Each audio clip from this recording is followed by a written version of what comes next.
Rascal Snacks formed in 2024, and a little bit of backstory on that, I guess, would be I moved to Albuquerque in 2023.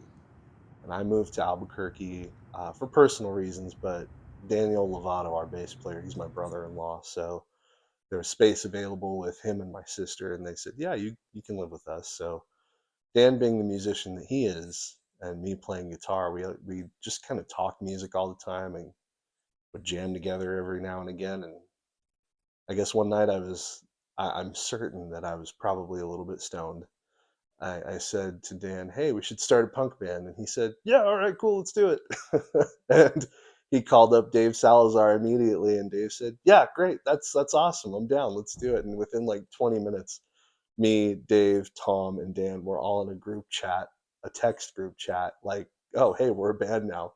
And I think maybe a week or two later, we were in Dave's garage at our first practice. So it was interesting too because Dave knew Tom from years and years ago, and we ended up getting so lucky because the four of us, I think, we're all very different personalities, but they mesh very well. I would say Dan is the utility guy. He's always tinkering with something, whether it's his bass or whether it's his keyboard or another instrument.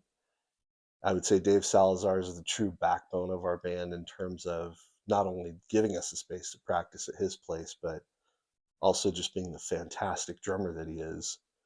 And Tom is really our field general. He's like the leader of the band. He is the guy who knows music theory, who helps us be better players through that, and really does lead in that true sense. And I don't I mean it's I guess it's not for me to say where I fit into all of that. I just am really happy to be playing music with those guys. So that's Rascal Snacks.